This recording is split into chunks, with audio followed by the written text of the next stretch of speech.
علم ہم حاصل کر رہے ہیں، علم نبوت، نبی والا علم، اس کا حاصل کرنے کا مقصد کیا ہے؟ عالم بننے کا مقصد کیا ہے؟ داعی بننے کا مقصد کیا ہے؟ جو علم ہم حاصل کر رہے ہیں اس کا مقصد کیا ہے؟ تو کہا کہ قرآن و حدیث سے یہ بات ثابت ہے، اور کتابوں میں بھی آتا ہے کہ اللہ کے نبی صلی اللہ علیہ وسلم کے پاس ایک صحابی آئے اور کیا فرمایا کہ اللہ کے نبی سے فرمایا، یا نبی اللہ آسمانوں میں عرش پر ہے، زمین میں کہاں ہے؟ تو اللہ کے نبی صلی اللہ علیہ وسلم نے فرمایا کہ اللہ آسمان پر عرش پر ہے اور زمین میں مومن کے دل میں۔ کہاں پہ؟ زمین میں مومن کے دل میں۔ کتنے خوبصورت پہاڑ اللہ نے بنائے، ہاں کتنے خوبصورت سمندر، برفیلے پہاڑ، ٹیلے نہیں ہم دیکھتے ہیں، برفیلے پہاڑ، نیل گری کے بڑے بڑے درخت، اتنے حسین مناظر، اور چاند کی چاندنی دیکھے، سورج کی تمازت دیکھے۔ اللہ نہ صحرا میں، نہ سمندر میں، نہ پہاڑوں میں، نہ حسین مناظر میں۔ اللہ تبارک و تعالیٰ کہاں ہے؟ تو کیا کہا؟ مومن کے دل میں ہے۔ اللہ تعالیٰ جو ہے زمین پر، اللہ تعالیٰ جو ہے زمین پر جو ہے، اللہ تعالیٰ مومن کے دل سے زیادہ اللہ کو کوئی جگہ حسین اور پسندیدہ نہیں نظر آئی۔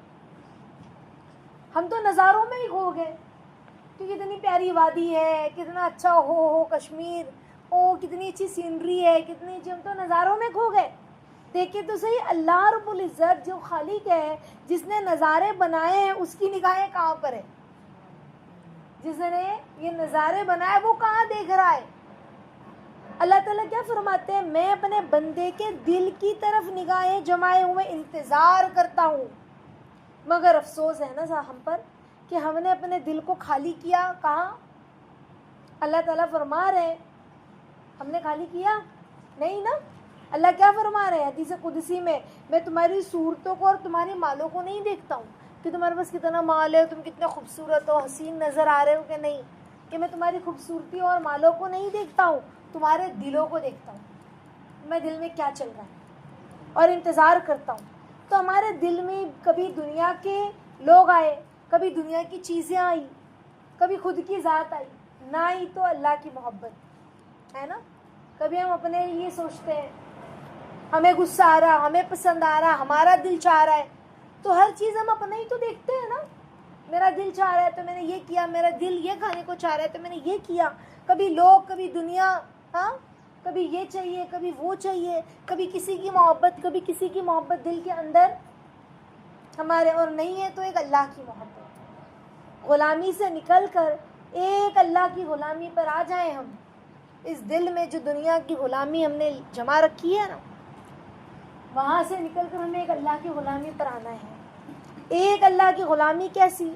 ایسی جو بندے کو ہر غلامی سے آزاد کرا دیتی ہے۔ جب اللہ کی غلامی پہ بندہ آتا ہے، جو تو میرا تو سب میرا، فلک میری، زمین میری، جو ایک تو نہیں میرا تو کوئی شے نہیں میری۔ جب اللہ ہمارا بن جاتا ہے تو سب چیز ہماری بن جاتی ہے۔ دیکھا نہیں اللہ والوں کو کیا معاملہ ہوا ان کا؟ جنگل سے جا رہے ہیں، سامنے شیر آیا تو کہا کہ ہم اللہ کے راستے کے مسافر ہیں، ہمارا راستہ چھوڑ دو۔ تو شیر ان کا کچھ بگاڑ نہیں سکے۔ ایسے کئی واقعات ملتے ہیں اللہ والوں کے، سمجھ رہے ہیں؟ تو جب بندہ اللہ کی غلامی پر آتا ہے نا تو ساری چیز اس کی غلام بن جاتی ہے۔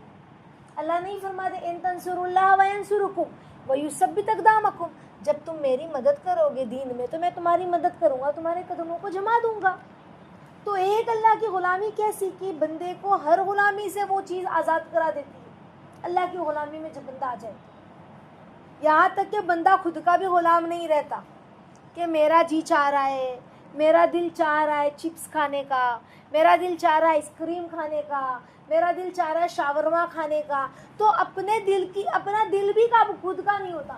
مجھے برا لگا، مجھے خراب لگا، مجھے اچھا لگا، یعنی پھر وہ اپنا مجھے کیا لگا اس کی پرواہ نہیں ہوتی اسے۔ اس کو بس یہ سوچتا ہے وہ کہ اللہ کیا چاہتا ہے، میں کیا چاہتی ہوں وہ نہیں دیکھتا پھر بندہ، سمجھ رہے؟ میں چاہتی ہوں کہ لحاف میں اوڑھ کر سوئی رہوں، تہجد کا وقت جا رہا ہے، الارم بند کر رہے ہیں، فجر کا وقت جا رہا ہے، آنکھیں بند کر رہے ہیں کہ ابھی اٹھیں گے، تو میرا جو جی چاہ رہا ہے میں میری بھی نہیں ہوں۔ میرا رب کیا چاہتا ہے؟ فوراً لحاف ہٹایا اور اٹھ کے بیٹھ گئے، اٹھ کے کھڑے ہو گئے، وضو بنا لیا, سمجھ میں رب کیا چاہ رہا ہے, اللہ کی کیا منشا ہے.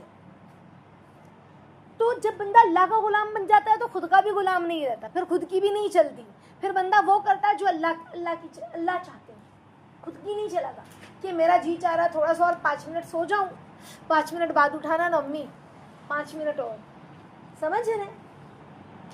رب کا ہو چکا ہے نا بندہ, رب کا ہو چکا ہے. ہم نے لا الہ الا اللہ محمد رسول اللہ کا اب تک لا ہی نہیں سیکھا. لا یعنی کوئی نہیں, لا الہ کوئی نہیں ہے معبود الا اللہ سوائے اللہ کے. کیا مطلب؟ لا کا مطلب پہلے ہمیں کلمے میں لا کہا, پہلے یہ نہیں کہا کہ معبود نہیں ہے کوئی اللہ کے, پہلے ہمیں کہا پہلے تم لا کرو, انکار کرو, ہر چیز کو ہٹاؤ, پھر آئے گا الا اللہ, اللہ آئے گا. سمجھ رہے ہیں؟ تو اب تک ہم نے لا ہی نہیں سیکھا. 2 سال 3 سال 4 سال 5 سال انسان تعلیم میں جڑ رہا ہے, کورس کر رہا ہے دین کا, اسلامک کورس کر رہا ہے, سیکھ رہا ہے, اور لا ہی نہیں آیا. زندگی کی قیمتی اوقات لگا دیے لیکن لا نہیں آیا, تو اللہ ہمیں معاف فرمائے. پھر ہم نے کیا سیکھا؟ علم نبوت کا حاصل کرنے کا مقصد کیا تھا؟ کہ ہر چیز کو لا کر کے صرف اللہ آئے دل میں. اب ہم اس وقت اپنے آپ کو چیک کریں, ہمارا 2 سال چل رہا داعیہ کا, ہے نا, ہمارے دل میں اللہ کتنے آئے؟ ہماری اپنی خواہشات, ہماری اپنی تمنائیں, ہمارے جذبات, ہمارا سب کچھ ہمارا نہ رہا. ہاں سمجھ رہے, بات سمجھ میں آ رہی ہے؟ ہم کتنا اللہ کے ہوئے, اللہ کا دین اور دنیا جب سامنے آئی, ہاں ہمارا مزاج, ہمارا دل جب سامنے آیا, ہمارے احساسات, ہمارے جذبات جب سامنے آئے, تو ہم نے کس کو ترجیح دی؟ اللہ کے معاملے کو یا اپنے آپ کو؟ ہمیں یہ دیکھنا ہے زندگی کے ہر موڑ پر. صرف مدرسہ آنے کے لیے نہیں, کیا مدرسہ آنے کے لیے اللہ کو ترجیح دیا مدرسے کو, اپنے آپ کو. ہر جگہ پر ہم چیک کریں ہم نے کس چیز کو زیادہ اہمیت دی. اللہ تعالی ہمیں عافیت کے ساتھ علم نبوت عطا فرمائے, جو نبوت کا اصل مقصد ہے, علم نبوت کا حصول کا جو اصل مقصد ہے وہ ہمیں عطا فرمائے. میں نے آپ لوگوں کو یاد ہے حضرت سلمان فارسی رضی اللہ تعالیٰ عنہ کا واقعہ بتلایا تھا, تو کل پھر میری نظروں سے وہ واقعہ گزرا, اتنا خوبصورت وہ واقعہ ہے. تو مجھے ایک بات سمجھ میں آئی کہ جب سلمان فارسی نے رضی اللہ تعالیٰ عنہ نے ہر چیز کو لا کیا, یعنی شروع میں جب دین محمد رسول اللہ صلی اللہ علیہ وسلم کی نبوت ان تک پہنچی نہیں تھی, تو انہوں نے جو چیز دیکھی وہ اس وقت کا عیسائی دین تھا. دیکھو اس وقت بھی جو ہے نا, نبوت کی ملنے سے پہلے ہمارے نبی کے جو عیسائیت دنیا میں تھی وہ بھی 2 طرح کی تھی. کچھ لوگ جو تھے نا, کچھ یا زیادہ تر لوگ جو تھے وہ عیسیٰ علیہ السلام کو نبی کا بیٹا مانتے تھے, سمجھ رہے ہیں, اللہ کا بیٹا مانتے تھے. تو وہ یہ سوچتے تھے, اور جو اصلی عیسائی تھے نا وہ نبی کو نبی مانتے تھے, وہ بہت کم تھے, اور وہی عیسائیوں کے ہاتھ عیسیٰ علیہ سلمان فارسی لگے تھے, اور ان کو وہ دین بہت اچھا لگا تھا. سمجھ رہے, تبھی کہا نا کہ ابھی اور کوئی میرے مذہب کا نہیں بچا. 3-4 پادری کے پاس 4 استاد ان کے بدلے, پھر آخری استاد نے کیا کہا, اب کوئی ہمارے اس دین کو لے کے چلنے والا, مشن کو لے کے چلنے والا نظر نہیں آتا کوئی بھی. ایسا نہیں تھا کہ عیسائی نہیں تھے, عیسائی تھے اس وقت بھی, لیکن سچے عیسائی نہیں تھے, ایک اللہ کو ماننے والے. سمجھ رہے, انہوں نے تو عیسیٰ علیہ السلام کو خدا کا بیٹا بنا دیا تھا. تو بہرحال اب ان کو انہوں نے کہاں بھیجا؟ مدینے کی طرف. کہاں بھیجا؟ جہاں کھجور سے گھرا ہوا علاقہ ہے, وہاں آئیں گے وہ نبی, وہاں مبعوث ہوں گے. بہرحال آپ لوگوں کو تو میں نے وہ واقعہ بتلایا تھا کہ کتنے اسٹرگل کیا حضرت سلمان فارسی رضی اللہ تعالیٰ عنہ نے. لیکن کل ایک بات جو مجھے سمجھ میں آئی, آخر میں حضرت سلمان فارسی رضی اللہ تعالیٰ عنہ کا انتقال جب ہوا نا, تو وہ فارس میں تھے. سمجھ رہے, اسی زمین پر جس زمین سے آئے تھے. تو دیکھو جب بندہ اللہ کے لیے سب کچھ چھوڑتا ہے نا, انہوں نے کیا چھوڑا تھا؟ وہ اپنے علاقے کے بادشاہ تھے, بادشاہ شہزادے تھے. کیا تھے؟ شہزادے.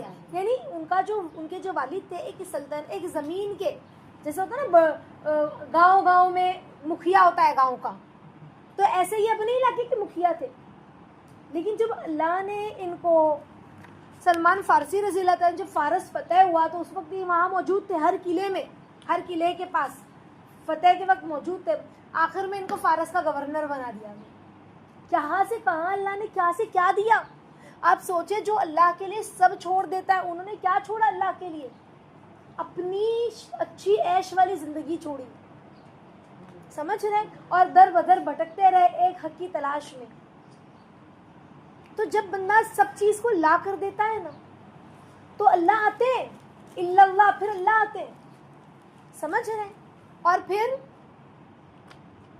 یہی نہیں بلکہ اللہ اس کو وہ مقام و مرتبہ بھی دکھاتے. ایک مرتبہ کا ذکر ہے کہ سلمان فارسی رضی اللہ تعالیٰ عنہ جو ہے جب انہوں نے خندق، میں نے آپ کو بتایا جنگ خندق ہوئی جو تیسری جنگ اسلام کی، تو مدینے کے باہر جب خندق کھودی تو اتنا اچھا آئیڈیا ملا.